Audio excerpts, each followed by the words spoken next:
네, 오늘 하나님 말씀 창세기 4장 16절부터 26절까지입니다. 말씀이 길어서 대독을 하겠는데 오늘 처음으로 남자 성우 어디 갔어요?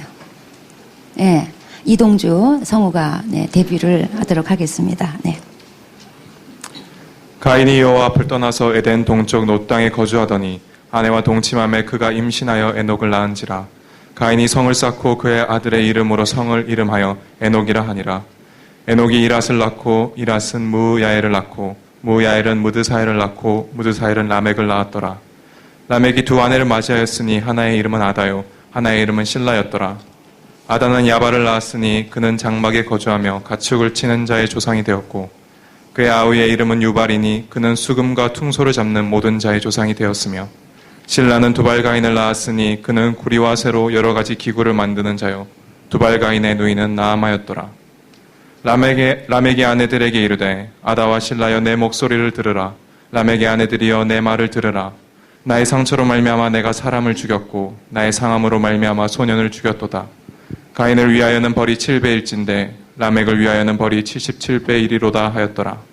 아담이 다시 자기 아내와 동침함에 그가 아들을 낳아 그의 이름을 셋이라 하였으니 이는 하나님이 내게 가인이 죽인 아벨 대신에 다른 씨를 주셨다 함이며 셋도 아들을 낳고 그의 이름을 에노스라 하였으며 그때의 사람들이 비로소 여호와의 이름을 불렀더라. 네, 가인이 동생 아벨을 죽이고 드디어 이제 하나님 앞에서 떠났습니다. 하나님을 등지고 자기의 길을 가게 됐습니다. 에덴의 동쪽으로 가서 놋 땅이라는 곳에 거주하게 됐습니다. 그래서 이제부터 에덴의 동쪽에서 일어난 일들이 펼쳐집니다. 자, 놋이라는 그 말은 뭐 금, 은, 동 그런 의미에서 놋이 아니고 유리, 방황 이런 의미를 가진 히브리어예요. 이거는 가인이 추방당하고 도망가는 삶이라는 것을 암시하기도 하고 또 하나님을 떠난 삶은 이렇게 방황이 될 수밖에 없다는 뜻이기도 합니다. 17절에 보니까 가인이 그곳에서 성을 쌓았대요. 하나님을 떠나 사는 자 그리고 하나님이 없는 자는 스스로를 보호해야 됩니다. 스스로 방패가 필요합니다. 그리고 거기서 스스로 또 하나님 행세를 하면서 군림하며 살아야 되기 때문에 나름 다 자기 어떤 성을 쌓고 살아요. 돈으로 성을 쌓고 권력으로 성을 쌓고 큰 소리 치면서 성을 쌓고 그리고 자존심에 성을 쌓고 이렇게 하나님 없이 사는 사람들은 다 이렇게 뭔가 어떤 자기가 성을 쌓고 거기서 하나님 행세하면서 살아야 됩니다. 그리고 그 성 이름을 자식 이름을 따서 에녹이라고 지었다고 합니다. 이거는 그 성을 얼마나 사랑했는지 자식 사랑하듯이 그 성을 사랑했다는 거예요.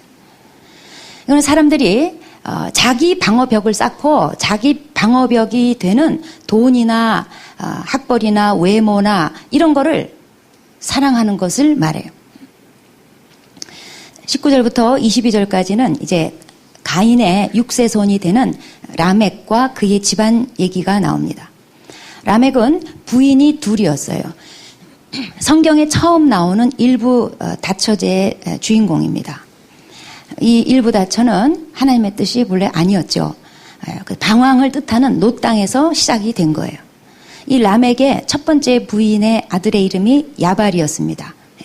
이 사람은 가축 치는 자의 조상이 됐대요. 그러니까 유목민. 그러니까 아마 가인에게 내려진 형벌이 아무리 밭을 갈아도 땅이 효력을 내지 않는 형벌이었어요. 그러니까 농사를 지을 수는 없었던 것 같아요. 그래서 유목민 생활을 목축 기업을 아주 크게 일으킨 사람 같아요. 그 다음에 첫 번째 부인의 두 번째 아들은 유발이었습니다. 이 사람은 수금과 퉁소 잡은 자의 조상이 되었더라. 그러니까는 발명했다는 말이에요. 수금이라는 거는 이렇게 줄 튕겨서 나는 소리 나는 현악기, 그러니까는 뭐 하프나 기타나 이제 이런 거고, 퉁소는 부는 악기, 그러니까 현악기와 관악기의 이제 발명자쯤 되는 거예요. 그리고 이 라멕의 두 번째 부인의 아들은 이름이 두발가인이에요. 이 발자 돌림입니다. 전부 다 야발, 유발, 두발가인. 이 아들은 구리랑 쇠로 여러 가지 기계를 만드는 자였어요. 아마 무기도 만들었겠죠. 그리고 그 딸이 있었는데 이름이 나아마예요. 근데 이 나아마 뜻이 뭐냐면 자신을 즐겁게 하다. 이제 그런 의미예요. 그러니까 이 여자가 이름만 들어봐도 어떤 여자일지 대충 짐작이 가죠. 예. 람에게 그 이름 뜻은 강한 자 이런 뜻이에요. 그리고 첫 번째 아들 그 야발의 그러니까 첫 번째 부인 야다의 그 아다의 그 이름 뜻은 치장한 자. 두 번째 부인의 이름 그 실라의 뜻은 딸랑거리는 자래요. 그러니까 이 집안이 네, 하여튼 뭐 강하고 치장하고 딸랑거리고 하여튼 뭐 그런 집안이에요. 네. 그리고 자신을 즐겁게 하고 하여튼 굉장히 하나님 없는 인간 중심 인본주의적인 집안을 아주 그대로 말해주는 것 같아요. 하나님 없이 뻗어나간 가인의 후손이 이게 폭력적이고 세속적이고 향락적이고 그런 타락상을 이름에서도 볼 수가 있어요. 그러다가 23절, 24절로 가면은 아주 결정적인 그 타락상이 나타납니다. 이제 23절과 24절에 보면은 이 라멕이 자기 부인들한테 자랑하듯이 떠벌려요. 이제 이게 시이기도 하고 노래이기도 한데 일명 검의 노래라고 합니다. 그 내용이 뭐냐면 누구든지 자기한테 조금이라도 부상이라도 입히면 애든 어른이든 가차없이 다 죽이고 말겠다. 이런 야수적인 이 잔악성이 나타난 노래를 막 불러 제껴요. 죄의식이라고는 조금도 찾아볼 수 없어요. 그러면서 아주 큰 소리로 떠벌리는데 24절에 보면은 가인을 위해서는 벌이 7배일진데 라멕을 위해서는 그러니까 자기 자신이요. 나를 위해서는 벌이 77배로다. 무슨 얘기냐면 옛날에 자기 조상 가인이 동생 아벨을 죽였단 말이에요. 하나님께서 가인에게 벌을 주셨어요. 평생 도망다니며 피하는 자로 살게 될 거다. 그러니까 가인이 겁에 질려가지고 그럼 사람들이 나 죽일 텐데 나 무서워서 어떻게 살라고요. 하나님께 호소를 했더니 하나님께서 죽이지는 못하게 해주겠다면서 무슨 표를 주셨어요. 그래서 평생 살해당하지는 않았어요. 살해 위협으로부터는 모면했어요.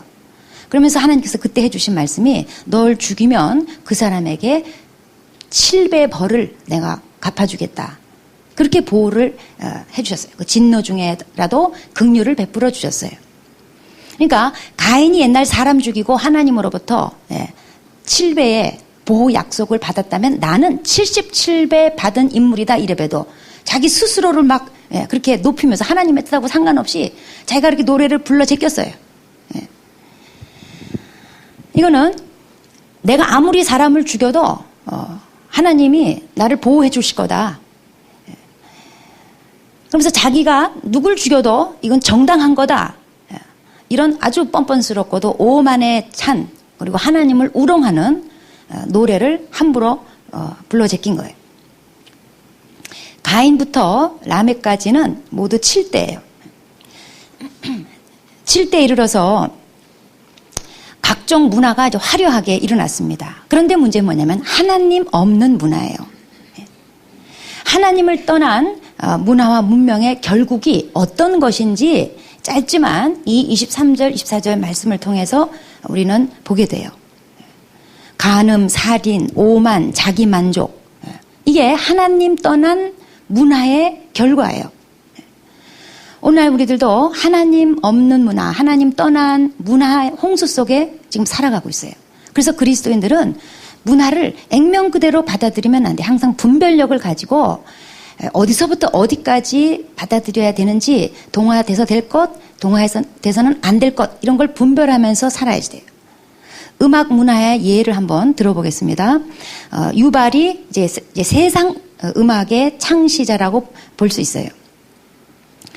그런데 유발은 어떤 사람 밑에서 태어났어요? 간음과 살인의 아버지 그리고 치장하는 엄마 그 사이에서 태어난 아들이에요.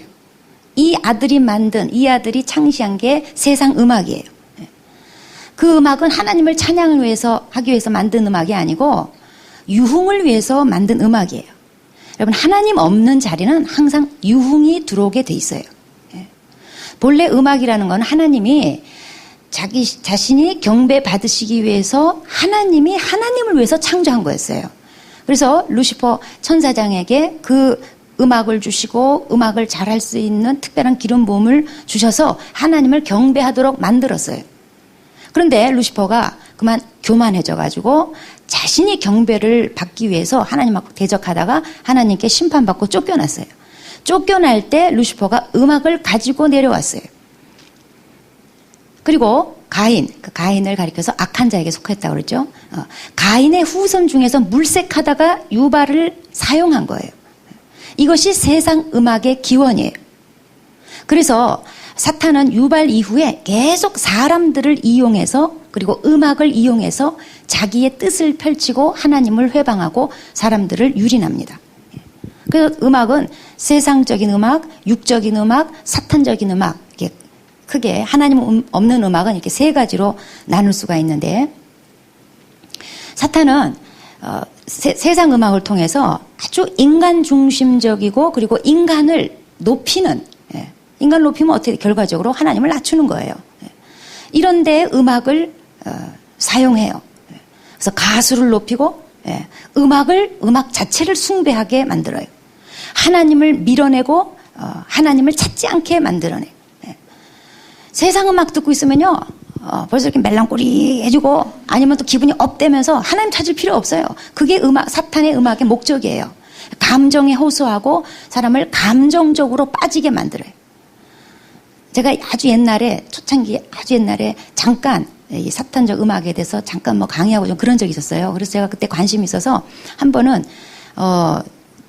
점심 때 FM에서 나오는 가요 프로그램에 가사 내용이 뭔지를 한번 제가 1시간짜리 프로그램 쭉 한번 들어봤는데, 모든 곡이 그니가 떠나서 지금 슬퍼 죽겠고 나는 이제 외로움에 치를 떨다 살겠고 이런 거예요. 전곡이 전부 다 사랑했다 떠난 거예요. 그래서 그걸 이렇게 듣고 있으면요, 슬퍼지면서 외로워지면서 힘들어지면서 어딘가 이렇게 막 나락으로 떨어져야 될 것 같은 그런 감정으로 빠지는 거예요. 그냥 세상 음악이에요. 그 다음에 사탄은 이 진리를 거스리는 이제 목적을 달성하기 위해서 음악을 사용해요. 그래서 음악을 통해서 특히 락음악 이런 걸 통해서 무질서하고 퇴폐를 조장하고 혼돈스럽게 만들고 파괴나 무기력을 조장하는 거예요. 비틀즈의 리더 존 레논이 옛날에 이런 말을 했어요. 팝은 반종교적, 반국가적, 반도덕적이다. 꿀을 발라 그 메시지를 속여야 한다. 이런 주장을 했고 실제로 그렇게 음악을 했어요. 그 다음에 사탄은 경배받고자 하는 강력한 욕구가 있어요. 그래서 대중 음악을 통해서 그리고 대중 우상을 통해서 사람들로 하여금 자기 앞에서 막 춤추고 노래하게 만들어요. 실제로 록 가수들이 사탄한테 영감을 받아가지고 곡을 만들고 연주하고 이런 것은 더 이상 비밀이 아니에요. 공공연하게 자행되고 있는 일이에요. 그럼으로써 사탄에게 영광을 돌리게 하고 사탄이 하나님을 비웃고 거봐라 내가 영광 받는다. 그런 자리에 앉혀놓는 역할을 해요. 현대인들은 깨닫지 못하는 중에 사탄에게 양육되고 있어요. 그래서 저는 이제 사람들이 이렇게 귀에다가 이어폰 꽂고 음악 들으면서 막 흥얼흥얼하고 막 심취해가지고 다니는 사람들을 볼 때 가끔 그런 생각, 지금 사탄에게 어떤 양육을 받고 있을까? 거기에 들어있는 수많은 잘못된 메시지, 반진리적인 메시지, 인간을 높이는 메시지, 하나님을 무시하는 메시지, 하나님이 없다고 하는 메시지에 양육되고 있는 거예요. 자, 이제 라멕 집안을 통해서 인류의 새 기술이 시작이 되고 그리고 문명이 발전했습니다. 그런데 이 새 기술과 문명은 하나님에 대해서 아주 탐욕스러운, 하나님을 떠나고 그 탐욕스러운 인간이 사용하면은 인간을 더 교만하게 만들고 그리고 범죄를 확대할 뿐이라는 것을 보여줘요. 하나님을 무시하고 인간관계를 파괴하는 것 뿐이라는 것을 보여줘요. 또 한 가지, 하나님을 떠난 인간이 추구하고 쌓은 업적들, 이게 결국 아무것도 아니라는 것을 보여줘요. 오늘 본문에 보면은 가인의 후손이 하나님을 떠나서 세상 문명의 화려한 업적을 쌓았어요. 그런데 비해서 이제 이 뒤에 25절, 6절 가면은 셋의 후손이 나오는데 이 셋의 후손은요, 앞에 화려하게 소개된 라멕 집안에 비해서 셋의 집안은 지구 그냥 한쪽 기퉁이에서 별 존재감 없이 그냥 명맥을 이어가는 것처럼 성경에 소개되고 있어요. 네. 조그맣고 막 북치고 장구치고 막 화려하게 라멕 집안이 막 소개가 됐어요. 그러다가 셋 집안 소개하는데 보니까 별 볼 일이 없어요. 25절에 보면은 가인이 죽인 아벨을 대신해서 아담 집안에 셋이 태어났어요. 이름이 셋이에요. 셋이 태어났어요. 그리고 그 셋이 낳은 아들이 에노스였어요. 그리고 이제 이하 창세기 5장으로 가면 그 에노스의 후손들이 쭉 이름이 적혀 있어요.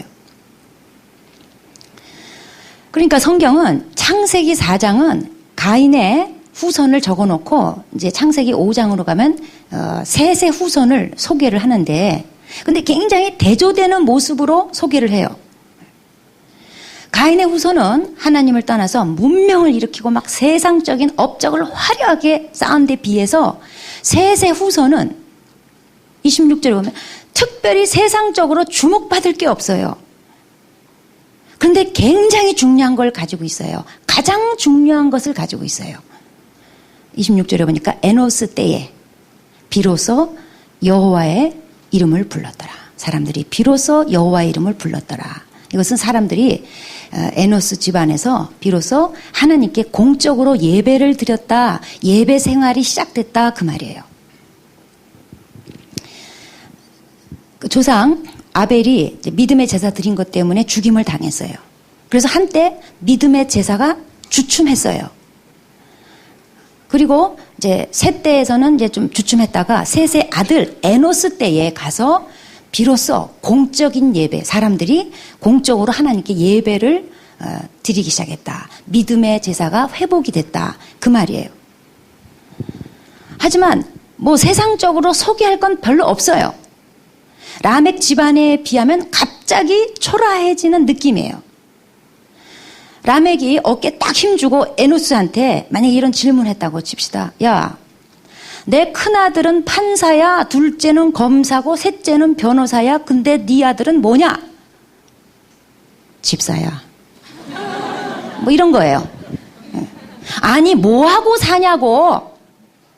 여호와의 이름을 불러. 그게 성경 오늘 말씀이에요. 요새 배너 모델하는 하영 형제가 중학교 때 꿈이 집사였대요. 근데 그의 아버지는 항상 그가 못마땅했어요. 성에 안 찼어요.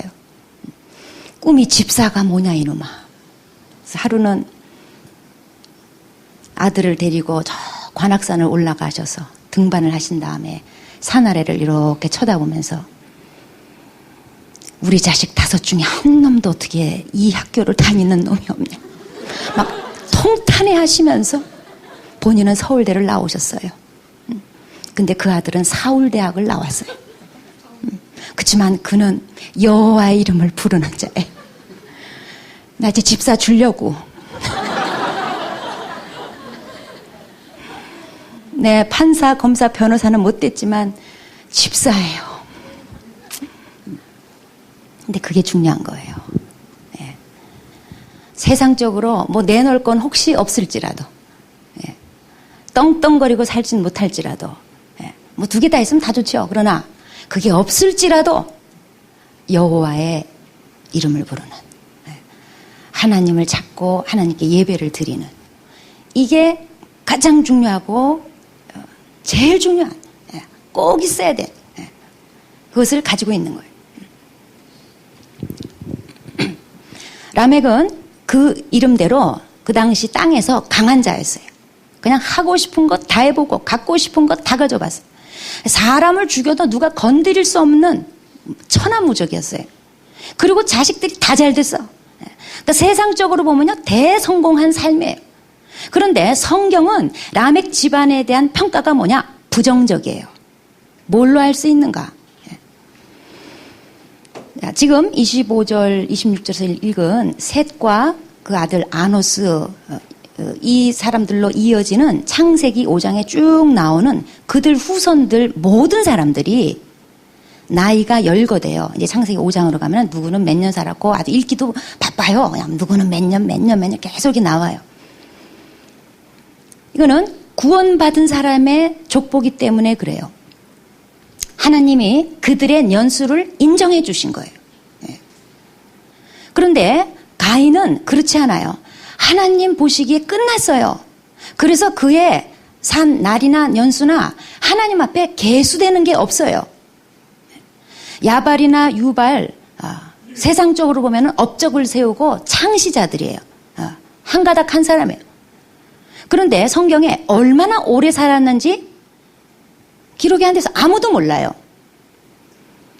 자, 가인의 아들이 이름이 에녹이었어요. 그리고 그 에녹은 이 땅에 자기 이름으로 된 성도 하나 있었어요. 그런데 성경에 그 에녹이 얼마나 살았는지 기록이 없어요. 그런가 하면 이제 창세기 5장으로 넘어가면 그 유명한 하늘로 승천한 에녹이 나오죠. 그것은 가인의 후손 에녹이 아니고 셋의 후손 에녹이에요. 이 에녹을 보면은 창세기 5장 23절에 365년을 살았다고 기록이 돼요. 왜냐하면 이 에녹은 그의 날이나 그의 연수가 하나님이 인정하시는 거였기 때문에 그래요. 하나님과 동행했기 때문에 하나님께서 그의 산 날들을 인정하셨어요. 두 에녹이 이렇게 차이가 나요. 한 사람은 세상에 엄청난 걸 가지고 있어요. 그런데 하나님 앞에는 아무것도 아니에요. 아무 기록이 없어요. 한 사람은 별로 눈에 띄는 게 없어요. 별 볼 일 없어요. 세상에 가진 게 없어요. 그냥 하늘로 올라가 버려가지고 세상에 남은 게 없어요. 그런데 하나님 앞에 다 기록되는 삶을 살았어요. 이 람에게 성공은 마치 사형수가 교도소 안에서 사식, 영치금 이런 거 엄청 받고 막 잠깐 막 좋아라고 하는 거 그런 모습이나 마찬가지예요. 모든 인간은 다 사형수예요. 죽음이 선고된 심판 아래 놓여있는 운명이에요. 그의 죄값을 하나님 앞에서 다 계산을 해야지 돼요. 그리고 그 결과는 영벌이에요. 거기서 사식 좀 많이 받고 영치금 좀 많이 받아서 잠깐 반짝하고 너무 기분 좋고 다른 죄수들에 비해서 내가 받은 게 많아가지고 의시되고 순간 기분이 업되고 그게 뭐예요? 연극 배우가 무대에서 왕 역할을 해가지고 막 멋있는 왕관 쓰고 그냥 왕복을 쫙 입고 그냥 호령을 하면서 연기를 해요. 근데 공연이 끝나면 끝이에요. 공연 끝나면 그 가짜 왕관 벗어야 되고 가짜 왕복 벗어야 돼요. 그리고 오늘 저녁에 뭐 먹고 살아야 될지 걱정해야 되는 현실로 돌아와요. 그 왕관이 그 왕복이 오히려 더 허무감만 키워요. 우리는 이런 다 공연하는 배우예요. 다 어떤 사람은 이런 걸 맡고 저 사람은 저런 걸 맡고 저 사람은 저런 걸 맡고 다 맡은 배역이 다르고 그리고 하나님이 이제 끝났다 그러면 다 그 가짜 왕복, 가짜 왕관 전부 다 벗어 던지고 이제 하나님 앞에 다 서야지 돼요. 제 아무리 말춤을 쳐서 단숨에 100억을 벌든 강남에 자기 이름으로 된 빌딩이 있건 인류 문명에 기여하느라고 아이폰 발명해가지고 떼돈을 벌었건 이게 전부 다 하나님 앞에 잡스러운 거예요.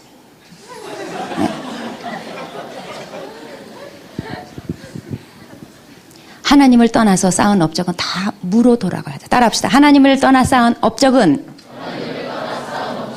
다 무로 돌아간다. 오 교수님 오늘 앞에 앉으셨네요. 센스김한테 말려가지고. 예. 오 교수님 큰 소리로 해보세요. 다 같이 해봅시다. 오늘 딱 걸렸어요. 그냥 앞에 앉고 오늘 이런 날부터 앞에 앉으셔가지고 걸렸어요 그냥. 예. 자, 큰 소리로 다 같이 한번 해봅시다. 하나님을 떠나 쌓은 업적은 다 무로 돌아간다. 예. 자, 가인의 후손의 문제는 세상적으로 성공했다는 게 이게 문제가 아니에요. 가인이 여호와 앞에서 떠나서 여호와 앞을 떠나서 그게 문제예요. 여호와 앞을 떠나서 살았다는 게 문제지 세상적으로 성공했다 이게 문제가 아니에요. 여호와 앞을 떠나 살면 성공이든 실패든 다 불쌍한 거예요. 계시록 3장 1절에 보면은 내가 살았다 하는 이름을 가졌으나 죽은 자로다. 그런 말씀이 있어요. 지금 산 사람 명단에 올라 있어요. 저 사람 살았어요. 할 거 다 해요. 그런데 그 중에 어떤 사람은 죽은 자가 있다는 거예요. 무슨 뜻이냐면 살았으나 지금 하나님 앞에는 죽어 있는 자가 있다는 거예요. 그런가 하면은 세상에서는 죽어 지내도 하나님 앞에는 펄펄 살아있는 사람이 있어요. 이게 중요한 거예요. 판사 검사는 못 돼도 집사는 되는. 네.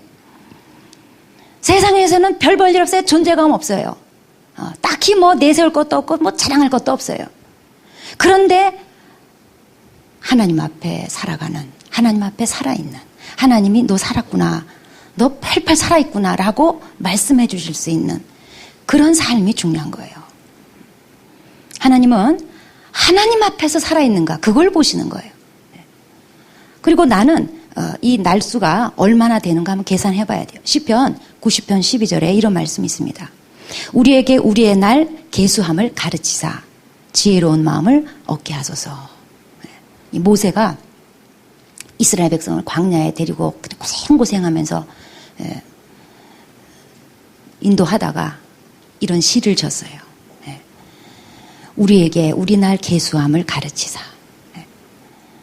아니 자기 날을 모르는 사람이 어디, 자기 나이 모르는 사람이 어디 있어요? 그 말이 아니죠. 80이라고 80이 아니고 30이라고 30이 아니에요. 어떤 사람은 80을 살았어도 하나님 앞에서 살은 날을 계수해 보면은 80일이에요. 어떤 사람은 30살인데 하나님 앞에 살은 날이 29년이에요. 그래서 모세가 이렇게 시를 읊었어요. 우리에게 우리 날 계수함을 가르치사. 제가 지금 여러분 가르쳐주고 있는 거예요. 예? 하나님 앞에 계산되는 날은 우리 인간의 계산하는 날짜랑 다르다는 거예요. 그래서 지혜로운 마음을 얻게 하소서. 우리는 그 사람 어떤 사람이야? 라고 어떤 사람을 평가할 때 주로 뭘로 평가합니까? 직업이나 능력이나 가진 거나 뭐 등등 이런 걸로 평가해요. 근데 하나님이 그 사람 어떤 사람이야? 라는 것에 대한 평가를 하실 때 하나님은 하나님과 관계가 어떤가로 평가하셔요. 교회 나온다고 다 하나님 앞에 살아가는 건 아니에요. 주일날만 잠깐 하나님 앞에 눈도장 찍고 나머지는 하나님 앞을 떠나 사는 거 얼마든지 가능해요. 매 순간 모든 상황 하나님 앞에서 행해야지 돼요. 하나님을 주인으로 모시고 하나님의 인도받으면서 성을 쌓든지 음악을 창시하든지 상관없어요. 근데 하나님 앞에서 행해야지 돼요. 하나님을 모시고 행해야지 돼요. 예. 세상 성공을 이뤄가지고 하나님께 영광을 돌리리라 착각하지 마세요. 하나님을 떠난 성공은 실패예요. 왜냐하면 하나님 앞에 그건 아무것도 카운트가 안 돼요. 요셉은 애굽 총리가 되려고 몸부림치지 않았어요. 그냥 하나님 앞에서 살다 보니까 총리까지 그냥 된 거예요. 이게 그리스도인의 삶이에요. 여러분 지난 한 주간 어디서 사셨어요? 제가 질문하는 건 장소를 말하는 게 아니라 하나님 앞에서 사셨습니까? 아니면 하나님 앞을 떠나 이것도 하고 저것도 하고 열심히 땀 뻘뻘 흘리면서 사셨습니까? 매 순간 우리가 질문해 봐야 돼요. 이제 오늘 예배 끝나고 이제 집으로 돌아가고 내일부터 또 치열한 생존 경쟁 현장으로 우리는 또 가야 됩니다. 매 순간 물어봐야지 돼요. 난 지금 어디 살고 있는가? 하나님 앞에서 살고 있는가? 하나님을 떠나서 내 성공 추구를 위해서 열심히 살고 있는가? 체크해 봐야지 돼요. 하나님 앞을 떠나서 이룩한 업적과 성공은 아무것도 아닙니다. 연극 배우의 가짜 왕관이고 가짜 왕복이에요. 하나님 앞에서 하나님이 계수해 주시는 시간을 살아야지 돼요. 이렇게 볼 때 여러분 지금까지 얼마쯤 사신 것 같으세요? 하나님 앞에 얼마나 카운트 될 것 같으세요? 그래서 부디 하나님 앞에 기록되는 삶을 살아야 되겠습니다. 그래 하나님께 인정받고 천국 가서 잘했다고 칭찬받고 상급을 받게 돼요. 비록 이 땅에서 내 이름으로 된 성 하나도 없어도 천국에는 내 이름으로 된 성이 있습니다. 예, 기도하시겠습니다.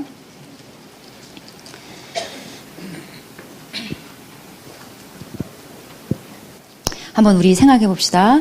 지난 한 주간은 내가 하나님 앞에 날수가 시간수가 계산된다면 하나님 앞에 산 시간이 몇 시간이나 될까, 며칠이나 될까 한번 좀 되돌아봅시다.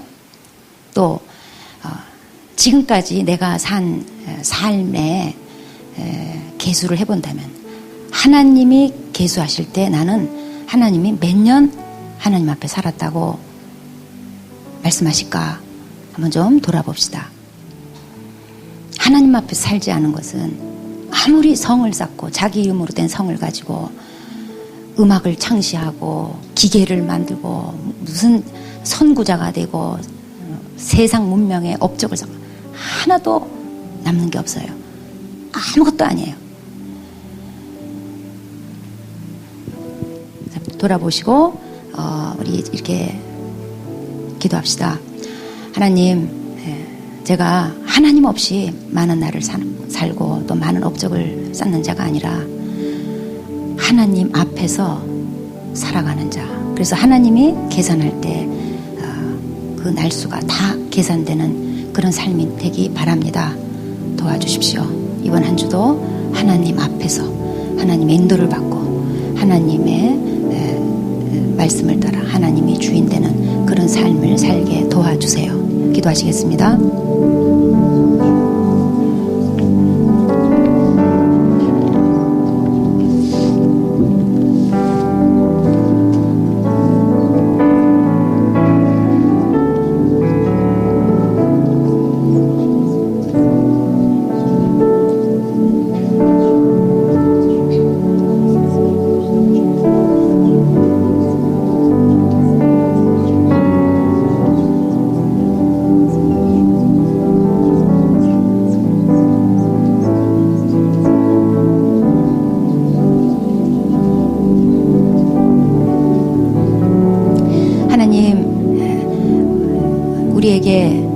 우리의 날 계수하는 법을 가르쳐 주세요. 우리에게 지혜를 주세요.